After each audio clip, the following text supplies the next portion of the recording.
Welcome to the intriguing journey of the Is This Really It multi-series. Join me, Valentino Goldberg, as we embark on a quest to decipher the ultimate transition of life, dive deep into the fascinating true accounts of near-death experiences. Do we transform into energy post-mortem? Keep your curiosity on its toes and stay tuned.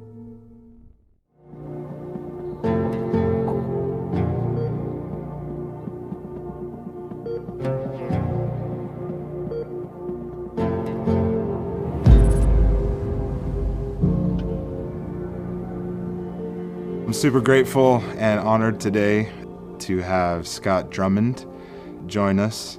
The background story alone to why we're here today could be an interesting thing enough to talk about. How we ended up here, even that has affected me. But what we're going to actually talk about, I think, has the potential to really help a lot of people. And I'm so honored that you've agreed to be here today. There's moments in some people's lives where they have these big resets. Their priorities shift or something big happens and it just changes everything. And it seems like you've maybe had more than one of those moments in your life. And I've been honored enough to hear a little tiny bit of some of those, but it sounds like most people haven't heard some of these stories. So the one question I wanted to ask you is, why now? Why did you feel like this was a good time to share some of these really kind of personal moments for you? Well, the thing that kind of brought to mind was what's happening right now with the COVID-19. There's so many people out there that are afraid of what might happen to them. And for me, it's not a fear for me because of what I've gone through before with, passing away for about 20 minutes and seeing things that most people don't get to see. But what I started thinking about after talking to you on the trail that day was how people shouldn't be fearful of death. What it did for me when I was 28 years old was to kind of wake me up and find out where my values are and where I'm sitting with my family and where I am placed with my Father in heaven. At the time I was working for the government, I was working out of town and didn't spend a lot of time at home. And what it did for me was it brought me closer to my family. Here I am, almost 67 years old, and I've talked very little about this because it's meant a lot to me, and it's, other than telling maybe a couple of family members and of course my wife, no one knows about what happened. In my mind, it is very vivid every day. I was up on the ski slopes in Park City and having a great time.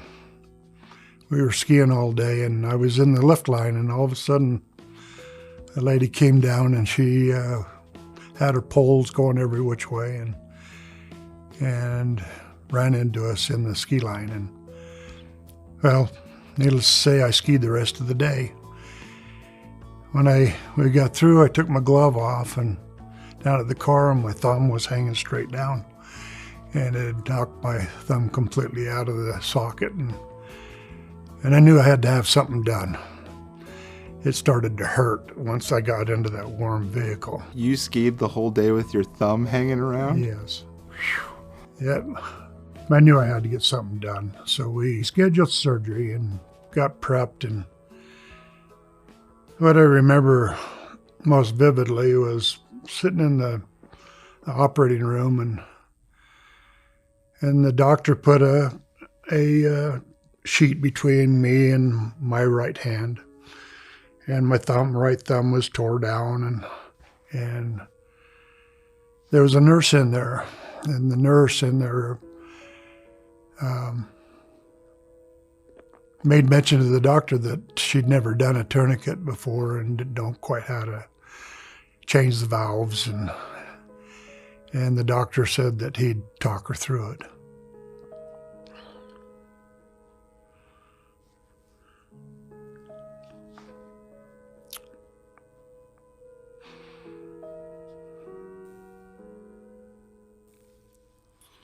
Well, in the situation that you put a tourniquet on right here, and you have two valves. One is to tighten it up, one's to loosen the pressure. And what happened was both of them were tightened to begin with, and the nurse undid the one valve, and the pressure started coming back on again, and she opened the second valve and forgot to close the first valve. And all of a sudden I had the sensation of something going up my arm. It crossed into my heart, and next thing I knew, I was above my body watching the operation. What was unique about it was I wasn't by myself. I had someone right beside me watching. And I don't know if this is normal or not, but I watched every stitch that was put into my thumb. I watched the nurse go running out of the room saying that I killed him, and which was, I'm sure, put a lot of fear in her mind that what she did didn't work.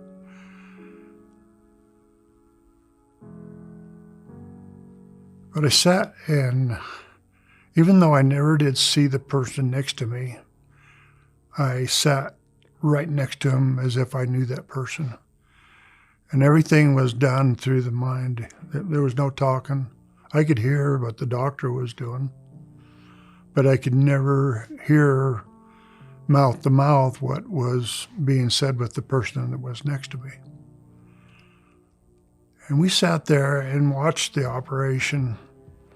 And I can't tell you how long, because there was no clock on the wall, or I didn't have a watch on. We watched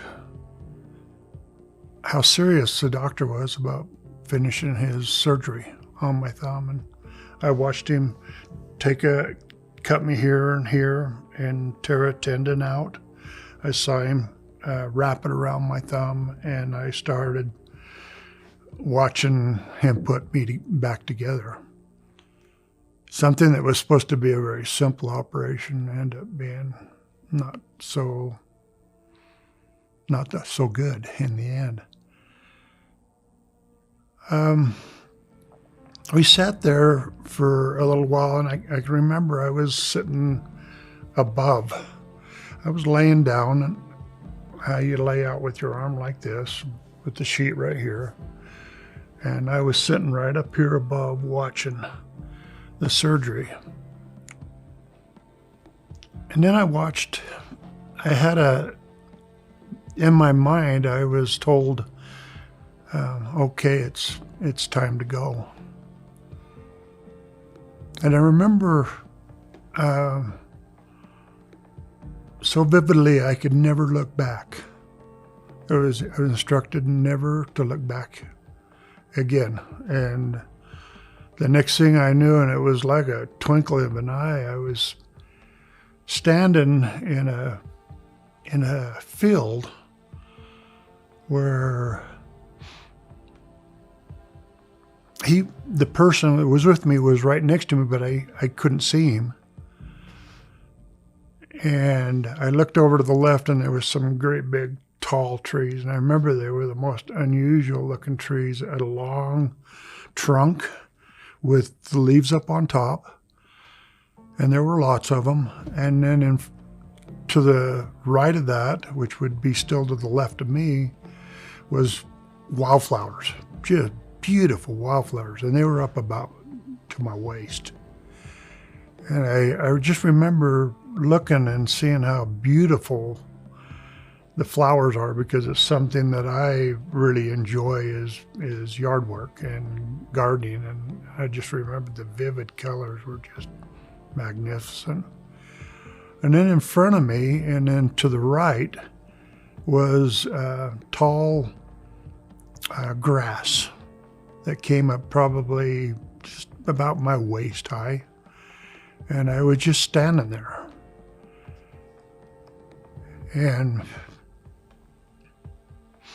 The next thing I knew, the person that had escorted me there was not there anymore, and I was by myself. But it was so peaceful. Everything was, it was really, what I remember so vividly was I could see a long ways to my left. I could see a long ways to my right. I wasn't allowed to look back. But in front of me was at the time it seemed like a cloud. It was just a white cloud. And all of a sudden in my mind, I started watching a video of my life. And I saw it from the day that I was born until I was 28 years old. Everything that I had done in my life, good, bad, it didn't matter, because what mattered was that's what I was being judged on, was what I had done. And I remember some of it hurt, but some of it made me feel good. But it was what it was. I had no one there to argue with, no one to say, I didn't do that. No, I did it. But there was a lot of things at that time in my life that I wasn't really as on track on my life as I should have been. It was, at that time in my life, I was working for the government, for the Postal Service at the time, and it was all about getting ahead, making enough money. And I was working, I remember at the time I was working in Jackpot, Nevada, which is way out in the middle of nowhere. And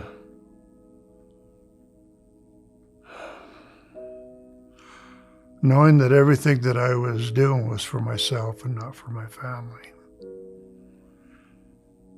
And I think probably out of all of that I watched, it was, some was good, some was bad, but I knew that I had to do better with my life. I remember all of a sudden just being so peaceful. After it was all over, it was real. Nothing, there was no fake stuff. There was no, you didn't do this or I didn't do that. I did it. It was all about me. And what was so vivid was it was in my mind. I wasn't talking to anybody. I wasn't negotiating. It was all in my mind that I was visualizing. And when I got through, I went, it's over, I knew that I was dead, and I knew I was moving on. I was instructed through my mind, and that person wasn't next to me, but in my mind to get up and start working forward. And I walked up to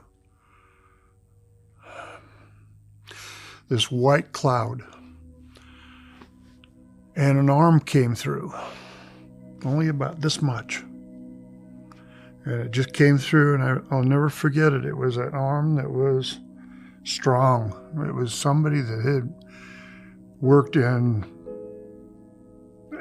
in the farming industry where his arms were big and his hands, I remember, were strong. They were bigger than my hands. They were a lot more meaty. And he reached out like this, and I reached towards his hand, and he said, "It is not yet your time. You have more things yet to do." And he pulled his arm back through, and I didn't see it again because of the cloud that was in front of me. And at that time, I went back into my body.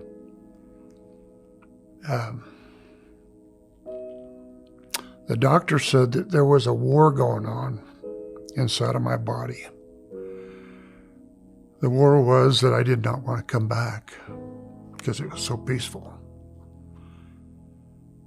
I remember him saying what was going on, why was you all over the place on that table? And I told him that I didn't want to come back. It was too beautiful where I'd been. And come to find out, I had a paper on my chest, and it had pronounced me dead for 20 minutes. And I'd been gone. But I was gone in the most peaceful place that I could have ever went. When they wheeled me out, Connie was out in the hallway. She had no idea that anything had ever happened to me. But for 3 days, I've never had so much peace in my life as it's unbelievable, the peace that I had for 3 days laying in that hospital bed. And the doctor, it's kind of funny, the doctor kept coming back in and checking on me to make sure I was okay, and was extremely nice to me. It was Dr. Skousen. Just so you're aware, too, Scott's wife, Connie, is sitting right off screen, so you don't think he's talking to himself. Oh, no. This is my escort, my wife, Connie. Well, we've been married 45 years, and this is something that I have kept very private and sacred in my life because it meant so much to me.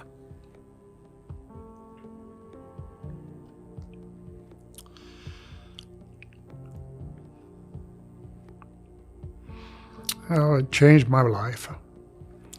It changed the way I think about things. It changes the way I think about my wife and what we are together, and that we are one instead of trying to be one-on-one. We're trying to be one. At least I am trying. I'm not perfect. I've got a lot to learn in life. My life has taken me in a whole different direction since I was 28 years old. It's kind of brought me closer to my Father in heaven. I know there's a God. I know without a shadow of a doubt. One thing that I can also say is I'm not afraid of dying, because I know how peaceful it's going to be.